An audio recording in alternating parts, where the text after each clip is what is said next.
jeigu kalbėti apie neįgaliųjų įtraukti arba integraciją į darbo rinką, tai jinai yra opi problema ir tai neatsiradusi prieš metus ar prieš kelis metus.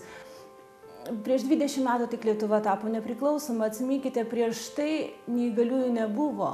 Tai buvo sveika šalis, sveika visuomenė ir neturėjo būti tokių žmonių, taip kad mes buvom užriby visiškam.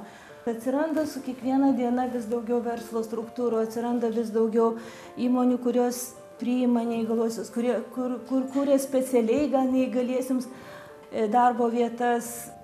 Prieš metus mūsų sąjunga sukūrė 4 neįgaliųjų socialinės įmonės. Šiuo metu mes vienijame per 20 neįgaliųjų socialinių įmonių.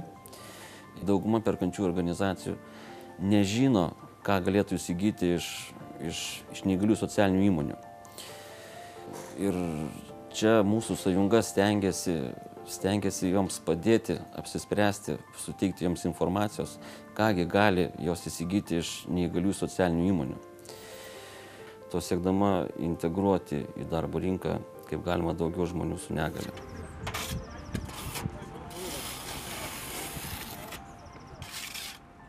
Pagrindinė įmonės veikla yra statybos bei projektavimo paslaugų teikimas. Įmonėje daugiau kaip 50% visų darbuotojų sudaro žmonės su negale. Jie dalyvauja įmonės veikloje atliekant tiek statybos, tiek projektavimo darbus. Bendraujant su klientais, natūraliai kylantis klausimas, kaip neįgalieji žmonės atliks vienas ar kitas funkcijas statybos objekte. Pagalbiniai darbininkai turintys, tarkim, klausos negalę, jie tą darbą atlieka 100% gerai ir netgi geriau negu sveiki žmonės, kadangi jie yra koncentruoti būtent į tą darbą, jie neužsiema jokiais pašaliniais veiksniais kaip kalbėjimas telefonu, bendravimas tarpusavėje. Plius žmogus, kuris ateina naujai į tą darbo vietą, jis turi motivaciją, kad stengtis, parodyti, kad jisai gali ir tuo netgi sveikam žmogui motyvuoja, kad jisai turi rodyti geresnius rezultatus. Esu Vitas Antanavičius, Langų Vitas, gamybos vadovas. Gaminame plastikinius langus, kuriuos montuojame ligoninėse, darželiuose, mokyklose, kitose didesniuose objektuose. Mūsų įmonėje pirmieji darbuotojai su klausos negale pradėjo dirbti prieš 4 metus. Šiuo metu dirba jų jau 16, ateityje per pusmetį planuojame sukurti dar 4 darbo vietas.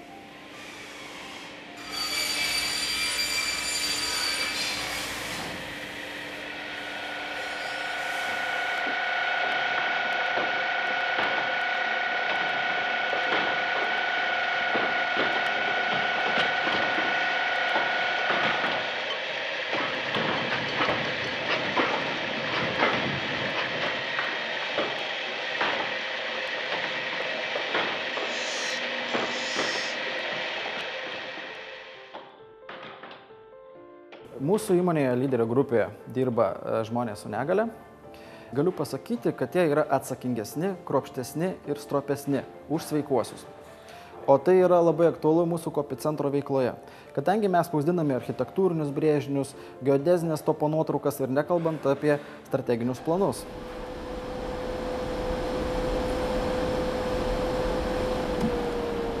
Šiuo metu randamės vaizdo stebėjimo kamerų operatorininėje. Neįgalieji asmenys bendraudami su policijos pareigūnais padeda užtikrinti viešąją tvarką Klaipėdos mieste. Stebi Klaipėdos miesto aplinką, tai yra senamiestį, žiūri žmonių lankytinas vietas, stebi, kaip jie dalyvauja eisme. Stebėtojai dirbantis asmenys yra labai imlus, labai domisi. Siūlo savo variantus, kaip išspręsti, sakykime, nusikalstamumo mažinimo problemą, kaip užtikrinti viešąją tvarką. Jeigu prisiminus tą sunkų laikotarpį, kai mane buvo paralyžavę ir aš negalėjau vaikščioti, man šitas darbas taigi yra kaip antras šansas gyvenime pradėti gyvenimą iš naujo. Ir aš galbūt kažkokiai nedidelį lašelį įnešiau į miesto tvarką, į miesto gerovės didinimą. Mes manome, kad vaizdo stebėjimo kamerų funkcijos perdavimas neįgaliesiems asmenims yra geras sprendimas, kadangi policijos pareigūnai gali vykdyti savo tiesioginės funkcijas. Prieš šiek tiek daugiau nei 2 metus kilo idėja įkurti socialinį įmonę dėl to, kad turiu asmeninę patirtį su neįgaliais žmonėm. Konkrečiai kalbu apie savo brolį, kuris turi klausos negalią, kurį aš mačiau jau daug metų, stebėjau, kaip jisai bando integruotis į darbo rinką. Mačiau per savo gyvenimą, kiek galima jo pasitikėti, kiek jisai turi potencialą, koks yra lojalus žmogus. Kodėl to darbdaviai nesinaudoja, nežinau. Negaliu tai atsakyti, galiu pasakyti tik tiek, kad aš to pasinaudojau. Mes šią dieną jau esame užaugę iki pakankamai nemažos įmonės. Mes kalbam apie tai, kad pas mus yra šią dieną dirbančių virš 250 žmonių su negale. Bent jau iki šių metų gal mes planuojam turėti 500 darbuotojų. Kažkada tai buvau jaunas, stiprus, gajus, lakščiau gatvėmis, kol neatsitiko nelaimė. Nelaimė atsitiko per norą pasirodyti, per norą būti per daug galbūt aktyviam, per norą įsišokti arba galbūt to adrenalino noras didesnis. Atsitiko nelaimė, nukritau nuo labai aukštai, gyvenimas pasibaigė kaip tik su ta diena. Paralyžius 90%, reiškia, liko tik tai galva. Visą tą laiką, kol guli lovoje, tu turi laiko pagalvoti. Pagalvoti, kaip tu gyvenai, pagalvoti, kaip tu gyvensi. Ir tas galvojimas turbūt ir vedė prie to, kad žmogus turi galimybę rinktis vieną iš dviejų.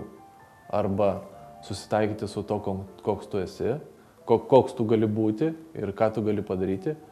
Arba tiesiog nesusitaikyti su to, depresuoti ir toliau gulėti.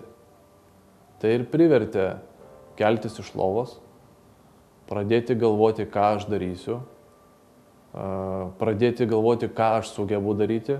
Žinoma, aš duobės nebegaliu eiti kasti, aš nebegaliu dirbti fizinio darbo, bet yra kompiuteris.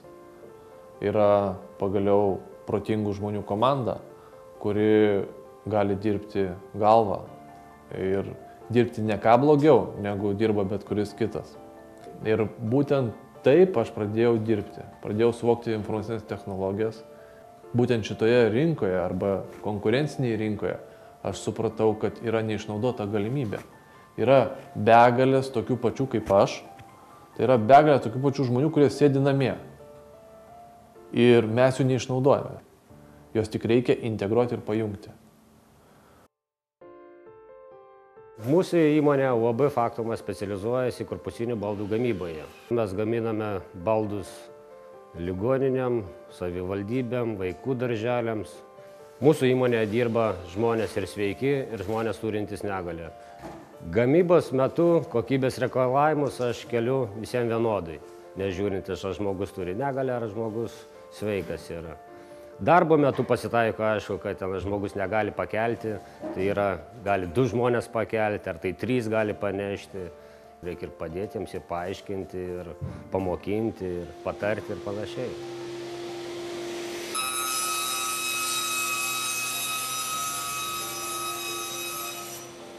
Turėjom tokią juokingą patirtį, iš tikrųjų pasirašėm su viena stambia žinoma įmonė sutartį valymo paslaugų su bandomuoju periodu, kuris buvo 2 mėnesiai, po kurio jie turėjo įsitikinti, ar mūsų paslaugos yra kokybiškos. To jie įsitikino, viskas ok, mes pasirašėm sutartį ir po 3 mėnesių aš sulaukiau pikto vadovo skambučio, kuris sako, kad mes teikiam valymo paslaugos gerai, bet visiškai nesutinom to, kaip mūsų valytojas reaguoja į klientą. Paklausiau, kas atsitiko, jis pasakė, kad tiesiog paprašė tam tikrų dalykų iš valytojos, kad jinai padarytų, o mane tiesiog nesureagavo, atidarė duris ir išėjo. Jisai buvo labai šokiruotas, kai sužinojo, kad tai yra kurčioji. Ir nepatikėsite, sekančią dieną jisai ne tik, kad nenutraukė sutarties, bet pas valytoją atėjo su gėlėm ir su atsiprašymu. Ir šią dieną yra labai patenkintas, gyrė ir beje visai nesenai prieš mėnesį laiko sulaukė skambučio ir pasakė, kad rekomendavo kitą įmonę, nes mes esam tikrai tai, ko gali kiekvienas klientas norėti iš valymo paslaugos įmonės. Prisipažinsiu, aš pats iki neseno galvojau, kad neįgalieji daro segtukus, kancelianės kažkokias prekes, kažkokius jungtukus, pakabas ar vėlgi. Tačiau pradėjęs dirbti šį darbą, pamačiau, kad iš tiesų neįgaliųjų socialinės įmonės vykdo labai daug veiklų. Dirbame su viena didžiausia importuotoja į Lietuvą kompiuterinių detalių. Įdomumas tas, kad viską darant elektroniniu būdu, tai yra spartinant mūsų gyvenimą elektroniniu būdu, mes puikiausiai dirbome ir kaip dėjome iki vieno labai stambaus projekto, kaip reikėjo jau eiti į tiesioginės dėrybas. Reiškia, tai buvo praėję 2 metai mūsų darbo. Atvykus, reiškia, atstovams iš tos kompanijos, jie pamatė pirmą kartą mūsų vežimėliuose. Ir pamatė, reiškia, tos darbuotojus, kurie jie bendravo kasdieną telefonu, jie negalėjo traktuoti tokio dalyko, kad, reiškia, tie pardavimai, kurie daromi yra kartu su partneriais, yra žmonių, kurie tiesiog sėdi vežimėlėje. Tai yra tik tai pavyzdys, kad vaizdas mums kartais trukdo, o darbą darome lygiai taip pat ir lygiai taip pat toliau jį darysime. Tai tam mes turbūt ir esam, kad įrodyti, kad neįgalusis tai yra neraupsuotasis, o neįgalusis tai yra pats geriausias pasirinkimas renkantis paslaugas. Vat kas mane žavė šitoje organizacijoje Neįgaliųjų socialinių įmonių sąjunga, kad šitie žmonės, jie nesėdi vietoje. Jie, suprantate, jie ieško galimybių ir būtent iš verslo, per verslą ir žiūri, duoda žmonėms meškerę, o ne žuvį. Suprantate, jie suteikia galimybės neįgaliesiems pamastyti, kad tikrai tu nesėdėk, tu pasirink kitą gyvenimo pusę. Tai ir suprantat, va šitas dalykas man patinka, kad neprašyti išmokų, nemaldauti, kad ten mums, žinote, reikia dar to, bet stengtis būti naudingi mūsų visuomeniai, kuri, naudingi Lietuvai. Man atrodo, kad svarbiausia yra žmogui turėti darbą, kaip ir kiekvienam iš mūsų.